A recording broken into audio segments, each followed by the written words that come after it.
Title: The Desert Secrets Unveiled. After Eli discovered their abandoned truck deep in the desolate expanse of the Texas desert, a discovery that led him to find and rescue his sister Celine, he dared to hope that life might finally take a turn for the better. He believed he could help Celine heal from the lies that had defined her existence for 11 long years. But soon, he would learn that the rescue was merely the opening chapter of their nightmare, pulling them back into the desert's treacherous dangers once again.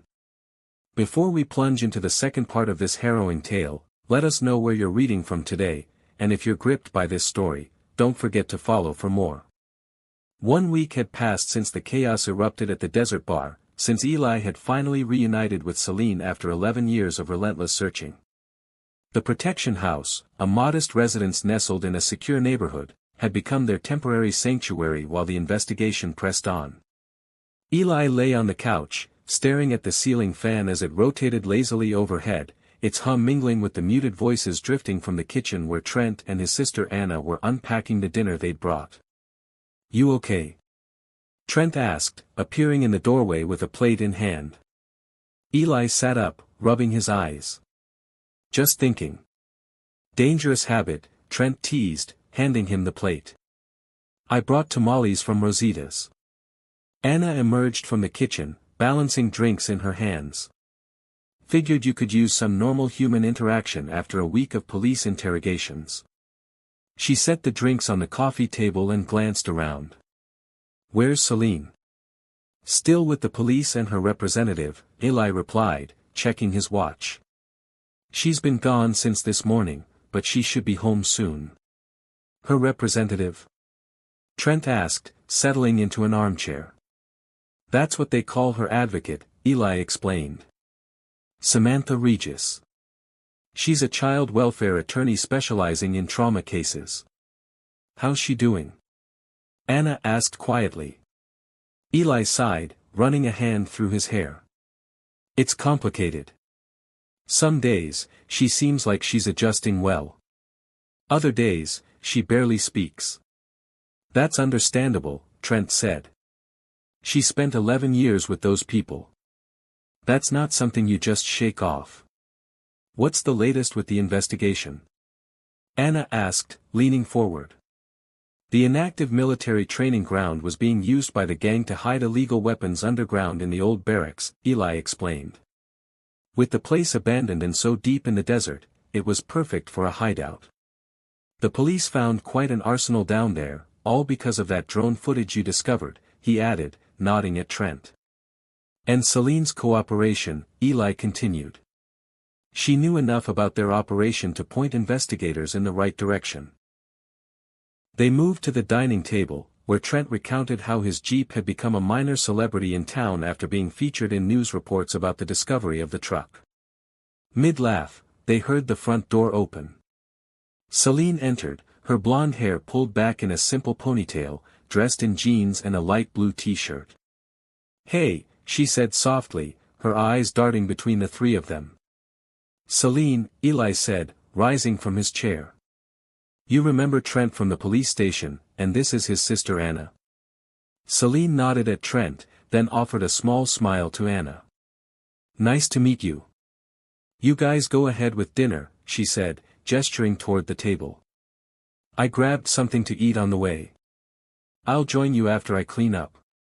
Before Eli could respond, she disappeared down the hallway, the bedroom door closing behind her with a soft click. Eli frowned, turning to Trent. "Did she seem off to you?" "She's probably just tired," Trent reassured him. "This can't be easy for her." "You're right," Eli sighed. "We've barely had any downtime. Every day, the police call with updates. I can't wait for things to get back to normal." They began eating, and halfway through the meal, Celine emerged and slid into the empty chair beside Eli. "Sorry about that," she said. "Everything okay?"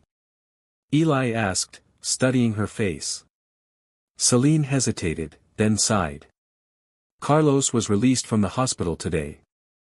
They've moved him to a holding cell." Eli tensed. "Did the police make you see him?" "Because you can always refuse." No," she said quickly. They didn't force me. I wanted to see how he was doing. Miss Regis was with me the whole time. I didn't even talk to Carlos, just saw him. Celine reached for the bottle of sparkling cider and poured herself a glass, her movements practiced and fluid. She then filled glasses for the others, an automatic gesture.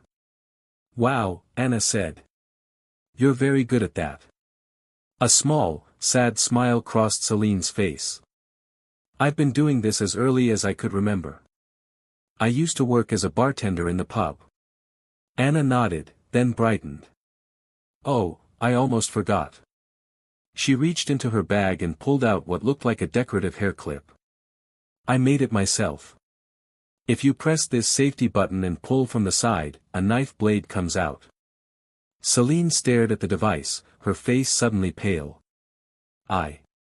I'm sorry, I can't accept this. It's just for safety, Eli said quickly. Remember how that flip knife you had saved you from Carlos in the bar? That's exactly why I can't keep it, Celine whispered. I'm still shaken every time I remember that moment. It haunts my dreams. I never stabbed anyone before, and the first person I stabbed was the man who gave me the weapon and took care of me since I was a child. Eli's jaw tightened. Mom took care of you since you were a baby. That man Carlos deserves no sympathy. You're right, Celine agreed quietly, but still, I can't keep this weapon with me. Not now. But I'll still take it. The hair clip looks pretty. Thank you. It's okay, Anna said gently, placing the clip on the table. You can put it away until you're ready. Eli cleared his throat. We're visiting the cemetery tomorrow for Mom's funeral. He explained to Trent and Anna, the police couldn't find her body. None of the men they arrested will talk, but we're still placing a memorial stone next to Grandpa and Grandma. There won't be a service. The police advised us to keep a low profile, just a simple stone placement. We'd like to come, if that's okay, Trent offered, looking at his sister, who nodded. We'd appreciate that, Eli said. We'll meet at the cemetery around 10 o'clock. As they finished dinner, Eli and Celine walked their guests to the door. While Celine chatted with Anna on the porch, Trent pulled Eli aside. So, Trent whispered, a mischievous glint in his eye, what do you think of my sister? Eli blinked in surprise. Anna? She seems cool. I didn't realize you were this serious about setting us up. As they talked, Eli noticed Celine had gone quiet, her attention fixed on something across the street. Following her gaze, he scanned the darkened neighborhood but saw nothing unusual. Everything okay? He called to her. Celine turned, her expression neutral once more. Yeah, just saw a movement. Probably a squirrel. Trent and Anna said their goodbyes, climbing into Trent's Jeep and driving away. As their taillights disappeared around the corner, Eli and Celine returned to the house, locking the doors and windows according to the security protocol the police had established. Are you sure you didn't see something out there? Eli asked as they finished cleaning up the kitchen. I'm sure, Celine said, though her eyes didn't quite meet his. Just shadows playing tricks in the dark. They said goodnight at the hallway that separated their bedrooms. Inside his room, Eli pulled out his phone and opened the CCTV app the police had installed, scrolling back through the footage of the front yard. The limited camera's angle and the low light made it difficult to see clearly, but nothing seemed out of place. Still uneasy, he moved to his window and peered through the blinds. In the distance, he thought he saw someone putting on a helmet beside a motorcycle, then driving away. It could be anyone, he reasoned. A neighbor's guest, perhaps. This was a protected neighborhood, after all. Yet he couldn't shake the feeling that something wasn't right. The morning light filtered through the thin curtains of Eli's bedroom as he emerged from a restless sleep. He found the house empty, but moments later, the front door opened, and Celine stepped inside, fully dressed and holding a rolled-up newspaper. Morning, she said. I just went outside to grab the paper. You're up early, Eli observed, and already dressed. Celine nodded, setting the newspaper on the counter. We should be the first ones there. You should get ready. We need to go soon. Eli studied his sister's face. Her features were so like their mother's, yet somehow sharper, less open. You're just like Mom, you know that. Always punctual. Something flickered across Celine's expression before she turned away. I'll wait in the living room. When Eli was ready, they drove to the Alpine Cemetery in silence, the only sound the hum of the tires on the road. Celine kept glancing at the side mirrors, her eyes sharp with unease. As they pulled into the gravel lot, Eli noticed Detective Sawyer standing next to a police SUV, engaged in a serious conversation with Samantha Regis, the child welfare attorney assigned to Celine's case. We appreciate you being here, Eli told Sawyer. How are you holding up, Celine? Samantha asked, her kind eyes studying the teenager. Still adjusting, Celine replied, her hands fidgeting with the sleeve of her black dress. When can we return home to Eli's house, I mean? We'd like to keep you in the protection house for another week, Sawyer explained. We received a tip that one of the buyers is somewhere in Alpine or the surrounding area, expecting a delivery from Carlos's men. Did you know if Carlos had other hideouts? He asked Celine. She shook her head firmly. Remember, I told Detective Sawyer yesterday about this.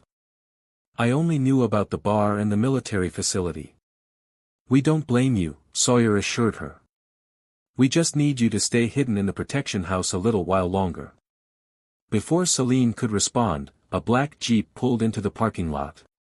Trent and Anna arrived, both dressed in somber colors. They exchanged quiet greetings as they made their way to the designated plot, where a small van bearing the logo of Alpine Memorial Services waited. Two staff members in formal attire exited, along with the funeral director who had helped arrange the service. The staff carefully removed a marble headstone and framed photograph from the van, but as they prepared to place it on the ground, Eli's expression changed from solemn to confused. Wait, he said, stepping forward. That's not our mother. Everyone looked at the photograph, a woman with dark hair and features nothing like Jessica Mercer's. The headstone, too, bore a different name and dates. I'm so sorry, the director apologized, visibly flustered. We must have grabbed the wrong one. Eli's jaw tightened, frustration plain on his face. How could this happen? He shook his head. Celine, I'll go with them, he said, already turning toward the van. Make sure they get it right this time. No, Celine interjected, placing a hand on his arm. I'll go. You should stay here. I need to find a restroom anyway. It's in the building. Before Eli could protest further, Celine followed the funeral staff back toward the van. He watched as they spoke briefly, then headed toward the cemetery's main building. Strange mix-up, Trent commented, watching them go. Very, Eli agreed, an uneasy feeling growing in his stomach. Detective Sawyer stepped away, his phone pressed to his ear. Eli could hear him speaking tersely to someone on the other end, confirming that the correct details had been provided to the funeral home. As minutes stretched into a quarter hour, Eli grew increasingly agitated. She should be back by now, he muttered, pulling out his phone to call Celine. The call went straight to voicemail. I'm going to check on her, he announced, already starting toward the building. Eli, Anna called suddenly, pointing across the cemetery. Look. Following her gesture, Eli froze. There, on the far side of the grounds, was Celine, climbing into a dark sedan with two men in funeral home attire. Even from a distance, Eli could see there was no tension in her movements, no sign of coercion. She entered the vehicle willingly, closing the door behind her. What the hell? Eli breathed, his mind racing to make sense of what he was seeing. Something's wrong, Sawyer said, instantly alert. Those aren't the funeral staff we saw earlier. The detective was already calling for backup, his voice sharp with urgency, as he reported the situation. The funeral director, confused and alarmed, insisted he didn't recognize the men with Celine. Go home, Sawyer ordered Eli, his hand moving instinctively to his service weapon. Let the police handle this. But Eli was already sprinting across the cemetery, ignoring the shouts behind him. He reached his car, hands shaking as he fumbled with the keys. The engine roared to life, and he accelerated toward the cemetery exit, desperate to catch a glimpse of the sedan. For a heart-stopping moment, he thought he'd lost them. Then, at the intersection ahead, he spotted the dark vehicle turning right. Eli pressed the accelerator, weaving through traffic, ignoring the red light that would delay him. Swerving around a delivery truck, he caught another glimpse of the sedan in the distance. His heart pounded as he pushed the car faster, the speedometer climbing, 60, 70, 80. Then, without warning, the car lurched, the acceleration died, and the brake light illuminated on the dashboard. Cursing, Eli guided the failing vehicle to the roadside, watching helplessly as the sedan disappeared around a bend. In the rearview mirror, he saw police lights approaching, followed by Trent's familiar Jeep. Rage and frustration boiled over, and Eli slammed his fists against the steering wheel, a howl of anguish escaping his throat as he realized his sister, found after 11 long years, was gone again. Eli flung open the car door and stalked toward Trent's Jeep, his face a mask of fury and desperation. Trent and Anna hurried to meet him, followed by Detective Sawyer and another officer. Someone sabotaged my car, Eli said through gritted teeth, pointing to the dark fluid leaking from beneath the vehicle. They cut the brake line. Sawyer crouched to examine the damage, then straightened with a grim expression. He's right. This was deliberately sabotaged. Those funeral staff, the detective continued, his voice hardening, they must be Carlos's men in disguise, trying to kidnap Celine. But, Anna began hesitantly, they didn't kidnap her. Not exactly. What do you mean? Sawyer asked sharply. I saw her get into that car, Anna explained. She wasn't being forced. She climbed in willingly. Are you sure? Trent asked his sister, his brow furrowed. Positive, Anna confirmed. There was no struggle, no signs of coercion. She just got in. That doesn't make sense, Eli insisted, running his hands through his hair in frustration. Why would Celine go with them, and why would they risk making an appearance when they knew police would be around? Behind them, the second officer was already arranging for a tow truck to transport Eli's disabled car. Sawyer pulled Eli aside, his expression serious. What Anna observed is important, the detective said quietly.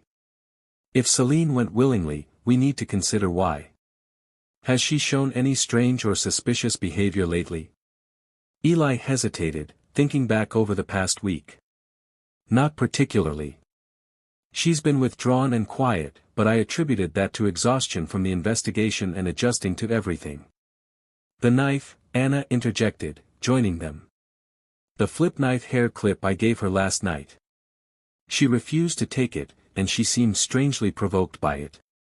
We can't be sure what that means, Trent countered, coming to stand beside his sister. She explained why. It reminded her of stabbing Carlos.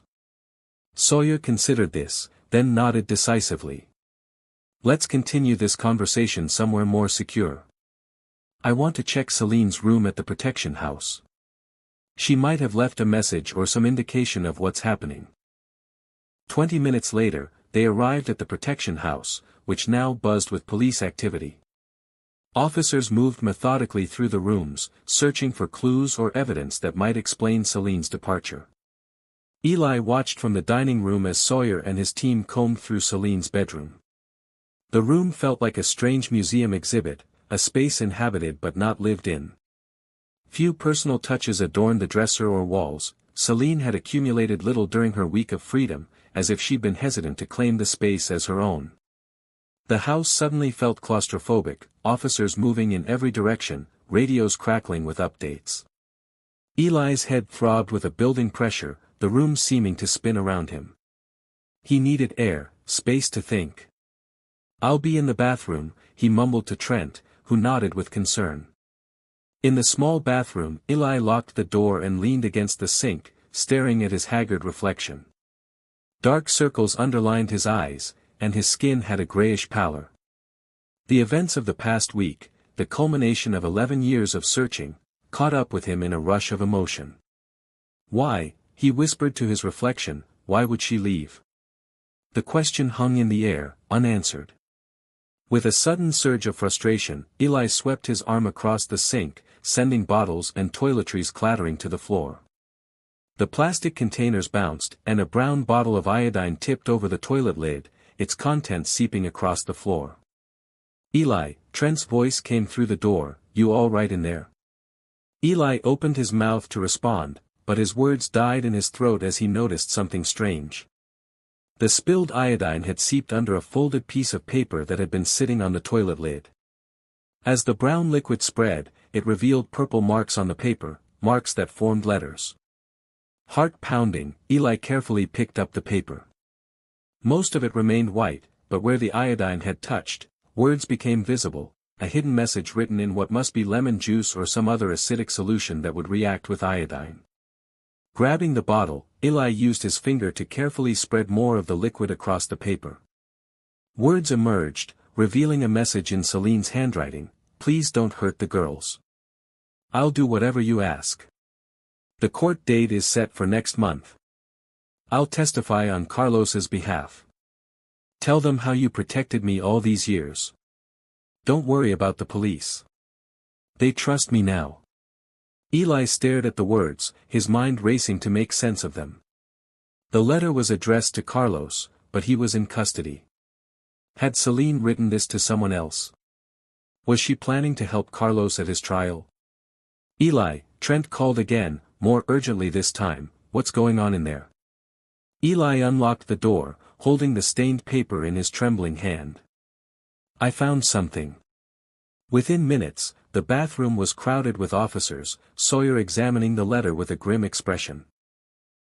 This changes things, the detective said, carefully placing the paper in an evidence bag. We need to search the entire house for more hidden communications. As officers spread out, renewing their search with increased urgency, Eli's gaze fell on the kitchen trash can. Sticking out from beneath some discarded packaging was the corner of a newspaper, the one Celine had brought in that morning. Pulling it from the trash, Eli carried it to the dining table, where Trent and Anna waited. He began flipping through the pages frantically, searching for anything unusual. What are you looking for? Anna asked, leaning closer. I don't know, Eli admitted, but Celine brought this paper in this morning. She seemed insistent about it. Halfway through, a folded white sheet fell from between the pages. Unlike the bathroom note, this paper was already fully stained with purple marks, indicating that Celine had read it, applying some solution to reveal its hidden message. Detective, Eli called, his voice cracking, we found another one. Sawyer hurried over, taking the paper carefully. Written on it were geographic coordinates, nothing more. This is our lead, Sawyer said decisively, already entering the numbers into his phone's mapping application. From the bedroom, an officer appeared, holding several crumpled papers. Sir, we found these in the wastebasket. They appear to be draft letters discarded by Celine. Sawyer examined them quickly, his expression darkening. These are drafts of responses to someone, presumably Carlos's associates. There are also more papers with purple stains. He turned to Eli, his voice grave. Some of these detail Carlos's failure and the consequences for Celine, her brother, and the girls if she doesn't cooperate. What girls? Maybe there's more of them like Celine, other girls, Anna said, and Trent nodded. And my letter shows she was planning to help him, Eli said quietly, the realization settling heavily in his chest. I have to warn you, Eli, Sawyer said carefully, if your sister is found to be willingly aiding Carlos or his organization, she could face criminal charges herself. Eli shook his head, refusing to accept the implication. This has to be a misunderstanding. She wouldn't side with them, not after everything. The coordinates? Anna interjected, pointing to the purple-stained paper. This message was stained when Celine received it, right? So she probably knows where they're taking her. Sawyer nodded slowly. That's possible, and it's our best lead right now. He turned to the officers in the room. I want a team ready to move in 5 minutes. We're following these coordinates. As the police mobilized around them, Eli stood motionless, the letter with Celine's pledge of loyalty to Carlos still vivid in his mind. How could his sister, his lost sister, finally found, still hold allegiance to the man who had kidnapped her and killed their mother? The question haunted him as they prepared to pursue the only lead they had, the weight of betrayal settling cold and heavy in his chest. Outside the protection house, officers moved with practiced efficiency, checking weapons and coordinating through radios. Detective Sawyer studied his phone, conferring with another officer about the coordinates they'd discovered. I'm coming with you, Eli announced, striding toward Trent's jeep. Absolutely not, Sawyer replied without looking up. This is a potentially dangerous situation, and you're a civilian. She's my sister, Eli insisted, his voice rising. I spent 11 years searching for her. I'm not going to sit here while she might be in danger. And what happened the last time you went after her? Sawyer asked pointedly. Your car was sabotaged, putting you and others at risk. Eli opened his mouth to protest, but Trent stepped forward, placing a hand on his shoulder. He's right, Eli. Let the professionals handle this. A tense silence fell as Eli struggled with the decision. Finally, he nodded reluctantly. Fine, but I'm coming with you, detective. Not in Trent's car, in yours. Sawyer considered this for a moment, then sighed. All right, but you stay in the car when we arrive, and you follow my orders without question. Understood? Understood, Eli agreed, relieved to have won this small concession. Trent and Anna approached to say goodbye. Call us the second you know anything, Trent said, gripping Eli's shoulder. And be careful, Anna added softly. Don't do anything reckless. As Eli climbed into Sawyer's unmarked police vehicle, he felt a strange sense of déjà vu. It hadn't been long since he'd made another desperate journey into the desert, searching for answers about his missing family. Now, history seemed to be repeating itself in the cruelest way. The journey was long, the coordinates leading them deep into the Presidio County Desert. Sawyer kept up a steady stream of communication with headquarters, occasionally pointing out landmarks to Eli as they passed. What exactly are we driving toward? Eli asked, watching the familiar desert landscape scroll by. Based on satellite imaging, it appears to be a house, Sawyer replied, his eyes fixed on the road. Isolated, but not completely off-grid. It's close enough to civilization to appear on maps, but remote enough to avoid casual observation. As they drove, Sawyer explained their plan. We've got additional units meeting us at a rendezvous point 5 miles from the target. We'll approach without sirens to avoid alerting anyone inside. Eli nodded, his mind racing with scenarios and possibilities. What if it's empty? What if they've already moved her? One step at a time, Sawyer counseled. Let's confirm what we're dealing with first. When they finally approached the location, Sawyer pulled over to join 2 other police vehicles waiting with their lights off.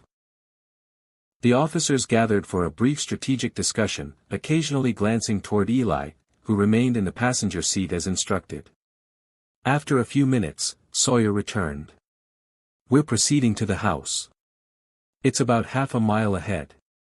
You are to remain in this vehicle with the doors locked. If anything happens, use this satellite phone to call for backup. He handed Eli a bulky device. Understood? Yes, Eli agreed, accepting the phone. Sawyer fixed him with a stern look. I mean it, Eli. No heroics.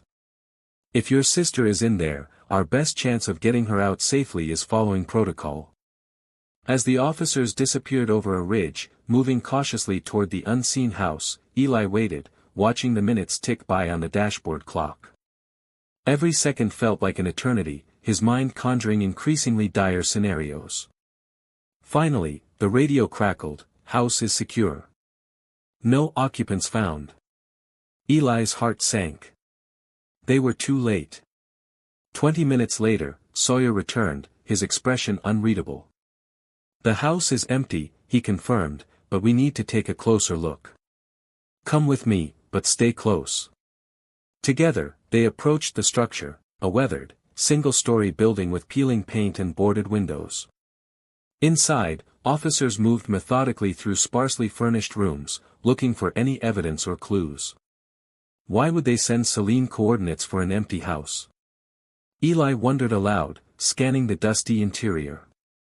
That's what we need to figure out, Sawyer replied.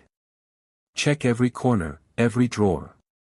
There might be something we're missing. As Eli moved through the living room, something caught his eye, a small glint of light from the floorboards. Crouching down, he discovered a familiar item half hidden in the dust. Detective, he called, his voice tight with excitement, look at this. Sawyer joined him, examining the black hair clip, the same one Anna had given Celine the night before. This means she was here, Eli said, hope rising in his chest. Recently. Sawyer nodded, carefully bagging the evidence. As he straightened, his gaze fell on the floor where the clip had been found. He moved his foot experimentally, tapping against the wooden planks. Listen to that, he said, stomping lightly. That's hollow. Calling over 2 officers, Sawyer directed them to examine the flooring. Within minutes, they had located loose boards that, when removed, revealed a hidden trap door.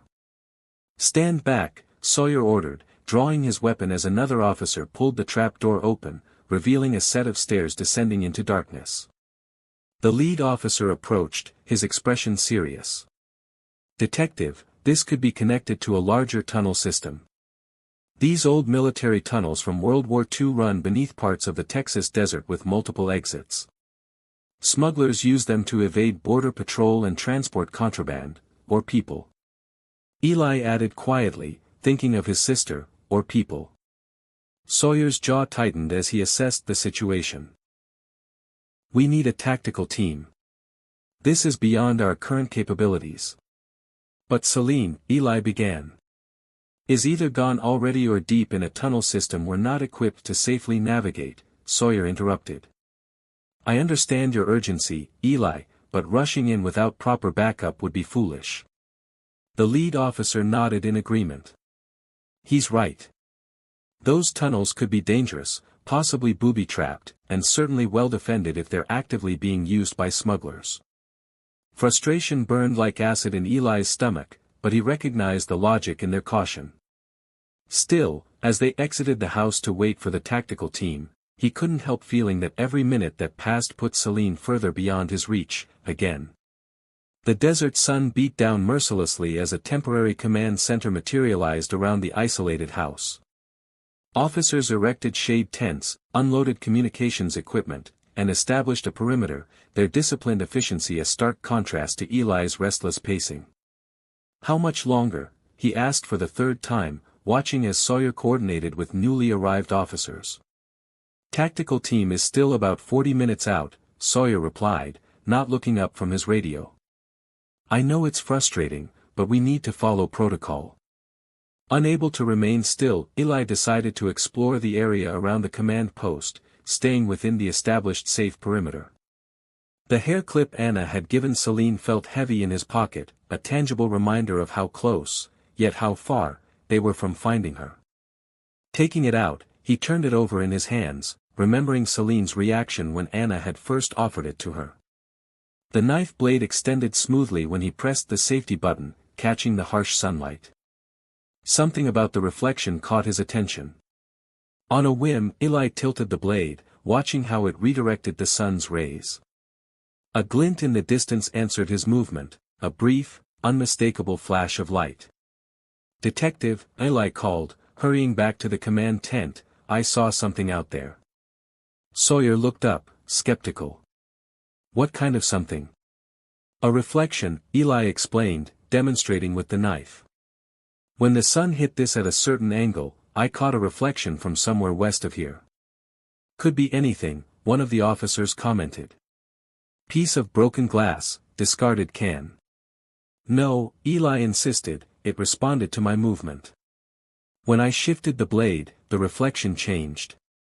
Sawyer hesitated, clearly torn between protocol and curiosity. The tactical team will be here soon. We should wait. Just let me show you, Eli persisted. It's not far. We can see it from here. After a moment's consideration, Sawyer nodded. All right. Dixon, Martinez, you're with us. The rest of you, maintain position and wait for tactical. The four of them loaded into a patrol car, Eli directing them west from the house. As they drove slowly across the rough terrain, Eli explained how he'd noticed the reflection. There, he said suddenly, pointing ahead. About 300 yards, between those rock formations. Sawyer stopped the car, pulling out his binoculars. I see it, he confirmed after a moment. It's a mirror, a large one, like a bus side mirror, mounted on some kind of pole. What's a mirror doing out here in the middle of nowhere? Officer Dixon asked, squinting toward the distant object. It's been put there deliberately, Sawyer said, lowering the binoculars. And from the condition, it's not recent. It's weathered, been there for some time. GPS shows nothing on the map here, Officer Martinez noted, checking his device. No structures, no marked roads. It could be a signal system, Sawyer suggested, something to communicate with the house without technology that could be traced. Eli studied the surrounding landscape. Look at the ground. There's a trail leading up from the mirror to that rise. Indeed, a faint but discernible path wound from the mirror's position up a gentle slope that disappeared behind a cluster of boulders. Someone's been using this route, Officer Dixon observed. Recently and frequently, based on how clear the track is. Sawyer's expression grew serious as he radioed back to the command post, informing them of the discovery. After a brief conversation, he turned to the others. Protocol says we should wait for tactical before proceeding, he began, staring up at the path with a conflicted expression, but the team is still 30 minutes out, and this trail looks recently used. If Celine is up there, we need to check it out. Eli finished, already moving toward the start of the path, we need to check it out. Slowly, Sawyer cautioned, drawing his weapon. All right, we'll just check out where it leads. It might be a dead end. Eli, stay behind us. Martinez, you're on point. Dixon, watch our 6. The climb wasn't especially steep, but the path twisted unpredictably around rocky outcrops and dense brush.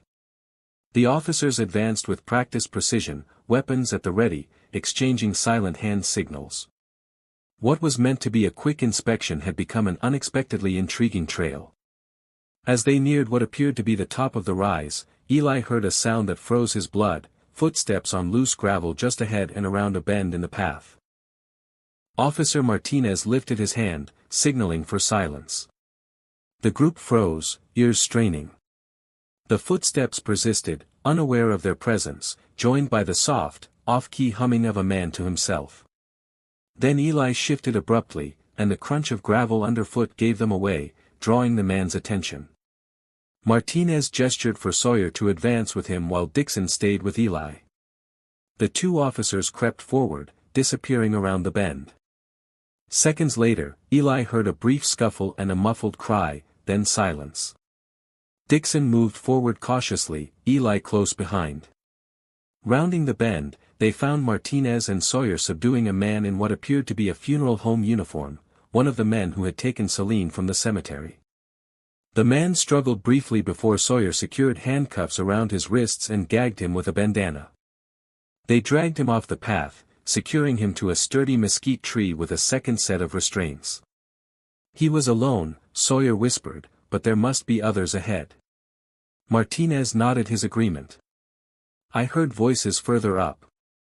Sawyer radioed for backup, then signaled for them to continue. The path leveled out at the top of the rise, where a set of rough-hewn stone steps led to a small, open-air structure, something like a rudimentary observation post or shelter. From their concealed position behind a large boulder, Eli could make out voices, 2 or 3 people engaged in quiet conversation. Sawyer signaled for them to remain still and silent, listening intently. The crackle of Sawyer's radio shattered the silence, a dispatcher's voice announcing, "Units have arrived at base. Tactical team ETA 8 minutes." Eli saw alarm register on Sawyer's face as the voices in the shelter fell silent, clearly having heard the radio. In the sudden stillness, Eli felt every heartbeat like a hammer in his chest, waiting for the inevitable confrontation. The silence stretched for what felt like an eternity, broken only by the faint sound of movement from within the shelter. Sawyer signaled Martinez and Dixon to spread out, creating a perimeter around the structure. "Celine," Sawyer called suddenly, his voice echoing against the rocks, "Celine Mercer, this is Detective Sawyer. We're here to help you." More movement, then a familiar voice responded, "Detective." Eli's heart leaped at the sound of his sister's voice.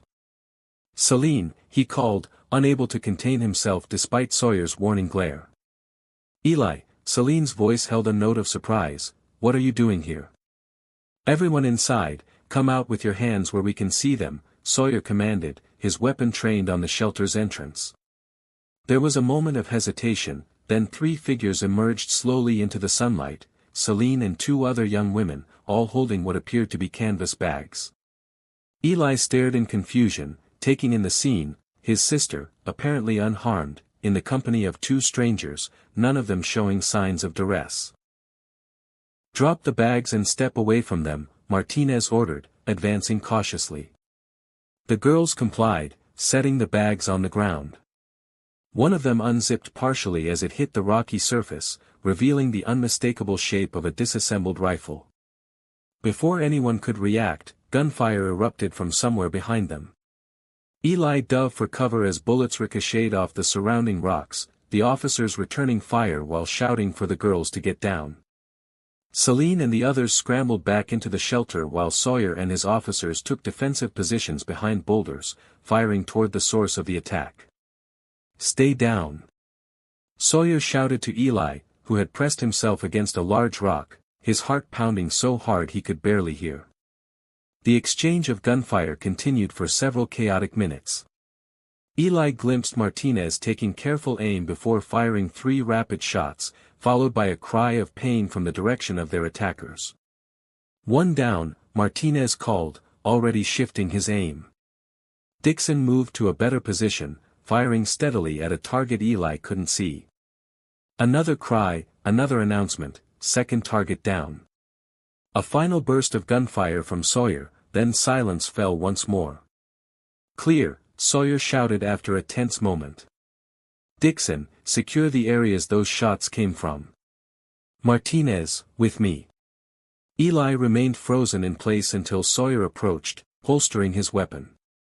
"It's safe now." 3 armed men taken down, all alive but wounded. Backups arriving. As if on cue, the sound of approaching vehicles and shouted commands floated up from below, the tactical team arriving at last. "You did this, Celine," one of the wounded men shouted at her, struggling against his restraints despite his injury. "You brought the police to us, traitor." "Silence," Officer Martinez ordered roughly, pushing Ronnie's face down as they secured him. "You'll have plenty of time to talk at the station." The other 2 men were also secured and dragged away from the scene. Once the area was declared safe, Eli hurried to Celine's side, where the 3 young women huddled, helping her to stand as she emerged shakily from the shelter. "Celine," Eli said. "Eli," Celine said, standing as he entered. "You shouldn't have come." "What are you doing here?" he demanded, confusion and relief battling in his voice. "Who are these people? Why do you have weapons?" Before Celine could answer, Sawyer entered the shelter, his expression grave. "I'd like to know that as well," he said, glancing at the bags on the ground outside. "That was Rooney and the other 2. They came with Meta and Katerina," she said, pointing toward the men as police officers led them down the slope to the waiting cruisers below. "This is Meta," Celine continued, gesturing to the taller of the 2 girls, a slender teen with dark hair and cautious eyes, "and Katerina," she added, nodding toward the younger girl,